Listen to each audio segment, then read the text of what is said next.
ulitaka, kelele utapata.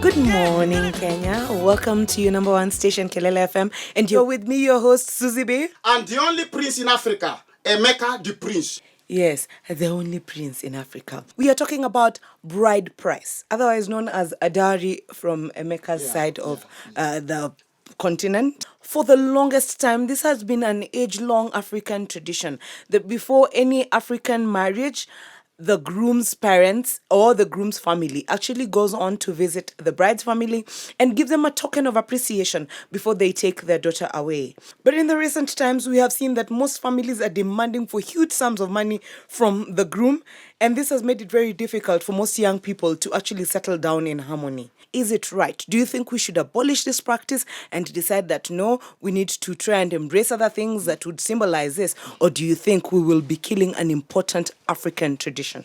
Oh yes, we will be killing an important African tradition. Susie, let me tell you something. And you should understand from this point. Abolishing it will be a very big mistake. For the groom demonstrates how he's going to take care of the bride. He's showing that the bride is not going to suffer the hunger. The bride is going to be comfortable with life. And in that matter, you cannot call yourself an African when you cannot pay dowry price. Your daughter, your wife is priceless. You cannot put a price tag on them that this is enough for me to actually give away my daughter. It is quite demeaning to a woman.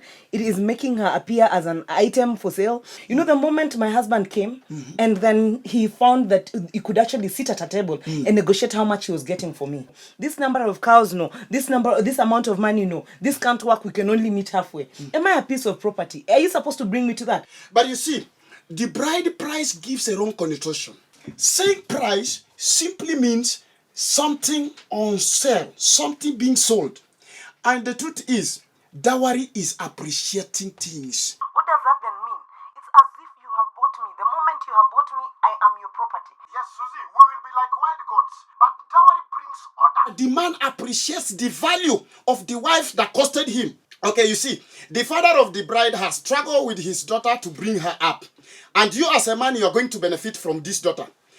Why do you want to run away from your responsibilities? As for me, I believe it is a necessary burden to the husband. It is not right. Whatever we are doing to our daughters nowadays, it is not proper. Yes. Let us know what you think. Call us up on 444106. Let us know something on Twitter. Do something on Facebook. Let us know what you think because you are on Kelele FM. Where Kelele ulitaka, Kelele. The first office will find Mrs. Kamwethi. Talk to her. Pole Malemba. Oh yeah, that Sigalagala man has arrived. By the way, is it morning or evening in that place we call Sigalagala?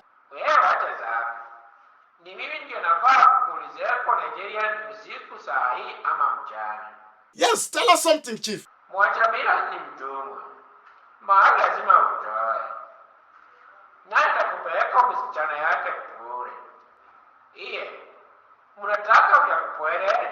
Yes, but they say that people have commercialized it. They are selling their daughters to the highest bidder.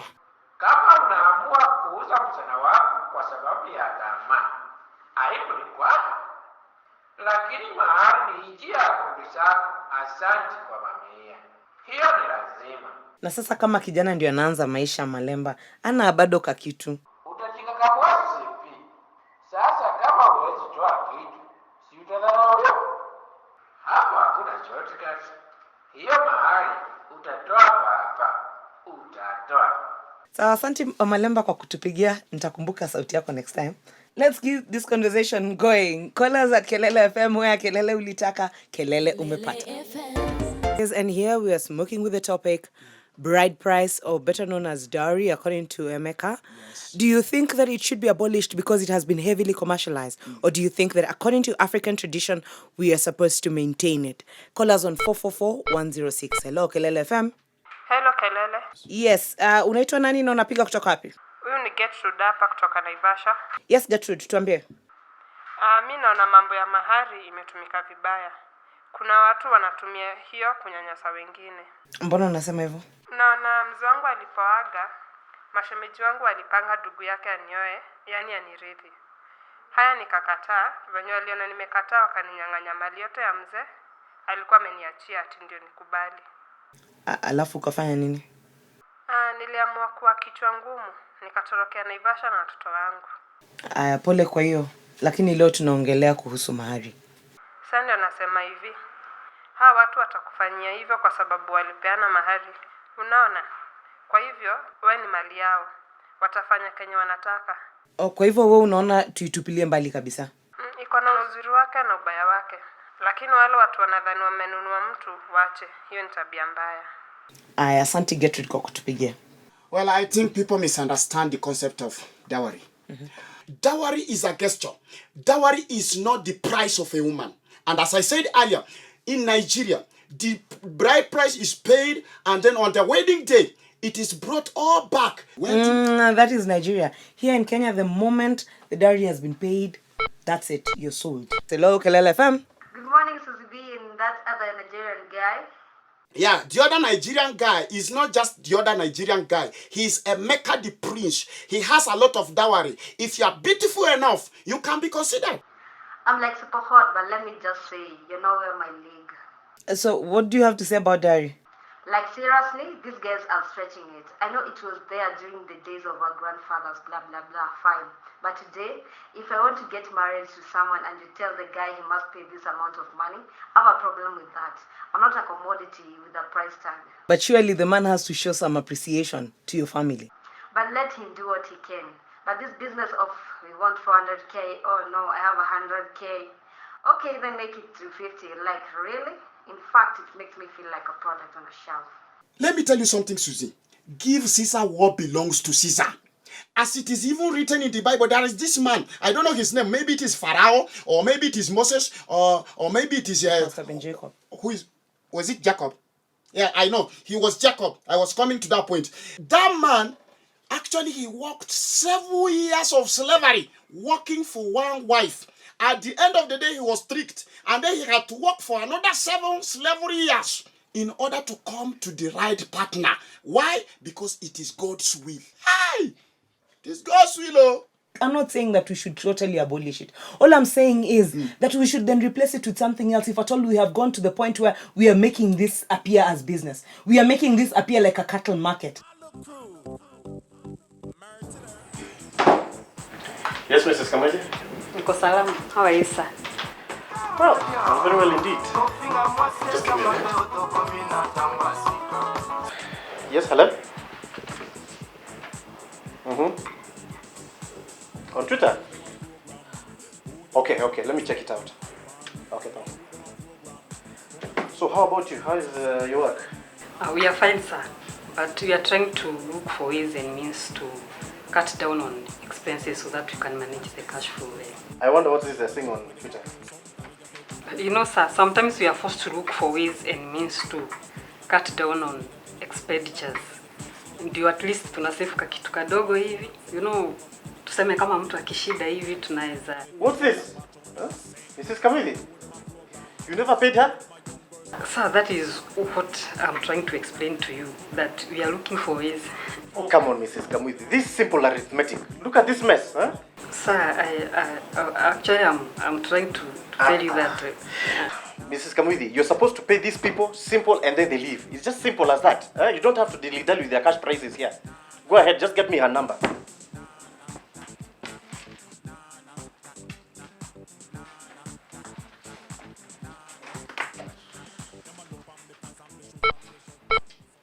Hello, Kelele FM. This is the one and only Festus Apoyo Makoduto II. Hey, Siewa. Apoyo, umepotea sana. Susie, no, I had simply gone to Malaysia to present a paper. Then I passed through Dubai to pick new frames for my eyeglasses. Na holiday kidogo namna hii kupunga hewa. But I am back. Apoyo, ujangu itakuwa. Susie, inanimalisa. But I work hard for the legal tender in my bank account. So what is your take, Apoyo? Susan, we have commercialized everything from relationships to marriage. When you are dating, you need money. When you ask for the girl, you are told you have to pay the commercial rate. From there, you do a traditional introduction ceremony. From there, you do a bachelor's party and a bridal shower. Then, a white wedding. Alafu, honeymoon ndio hiyo. Hey, Susan. I tell you, Jakogelo. Emeka, my brother, we have forgotten that marriage is about two people coming together to share life. Now everyone wants to sign. The girl wants a glittering wedding. Her father wants money. Others want to come and eat to their fill. This is too much. So you think we should do away with it? It's too much expenditure. No, Susan. It is our traditional culture. So let us upgrade it constitutionally and put a limit on it. Just like campaign finance. So Jakogelo says, regulate it. Okay. Thank you for calling us. No sipote sana. Hey, Susan, nitapotea kidogo tu. Ninaenda tu hapa Hong Kong as a specialist advisor at a summit on the effects of global warming on ivory trade in Southeast Asia. But I promise you, we shall be together in spirit. Hapo yo. Okay, hello, Kelele FM. Keep it on your number one station, Kelele FM, where Kelele ulitaka, Kelele umepata.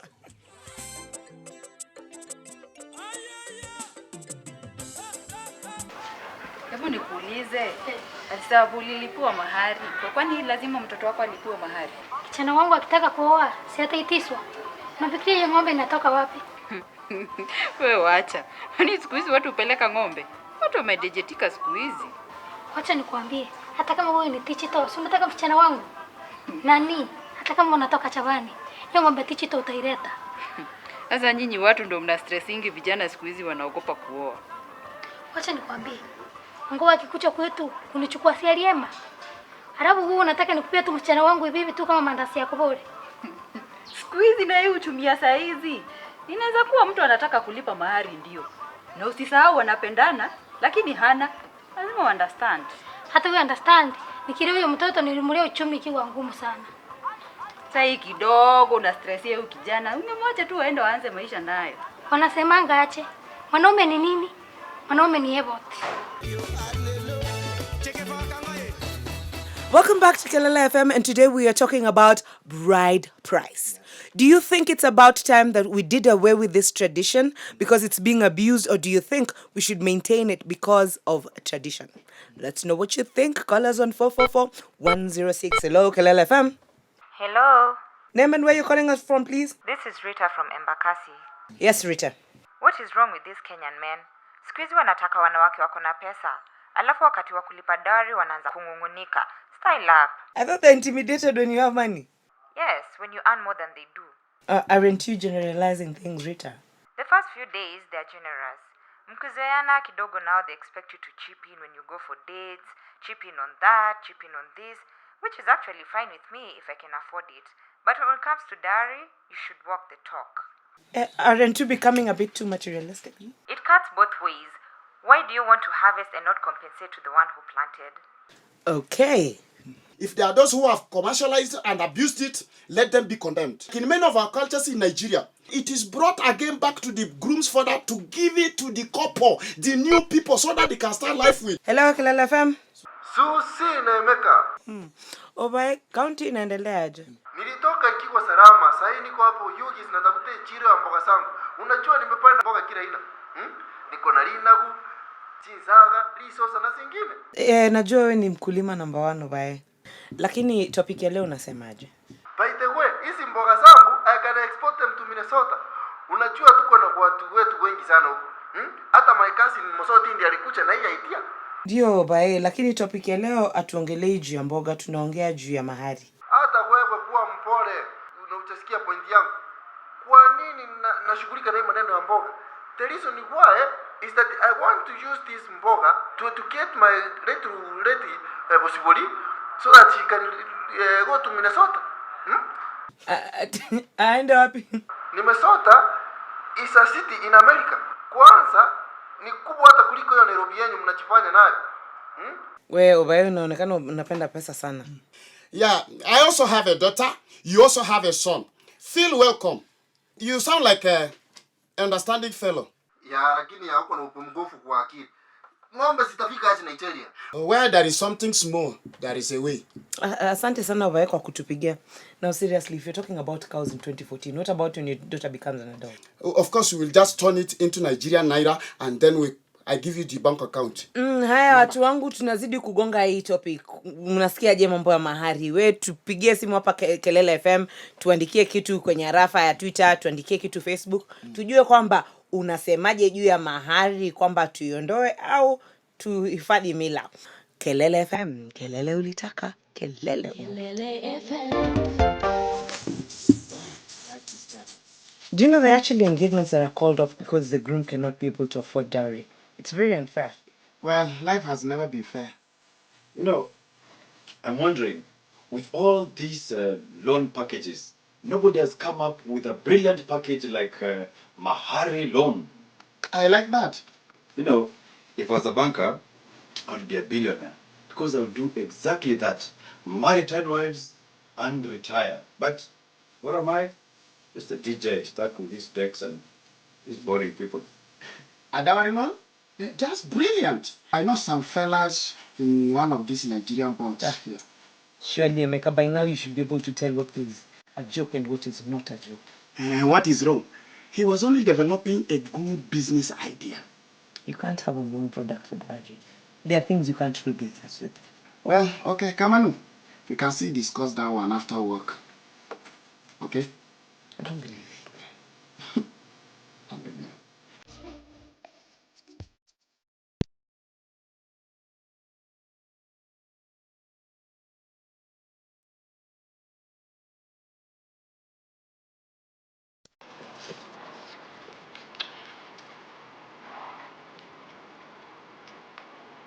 Yeah, I think you were telling me something. Yes, I was. Sasa hapa tutasaidiana namna gani?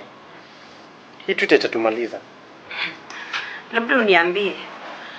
Unajua hao watu wangu wana kazi hapa. Saa zingine unafanya mambo na speed sana. Tena wanafanya mambo mengine hata haifai. You're a lady. I'm sure you know these things. I'm listening. Look, if it's to punish us, I think you've punished us enough. Negative publicity is not helping you, neither is it helping us. Why don't you just tweet and say there was some slight misunderstanding? I see. Well, I know we inconvenienced you, but we also considerate. Exactly. How considerate?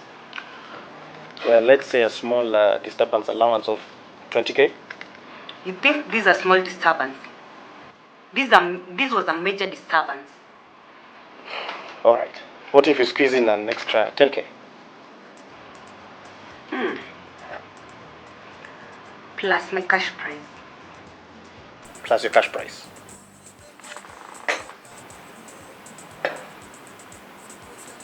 Deal. Give me a minute while I sort out the payments.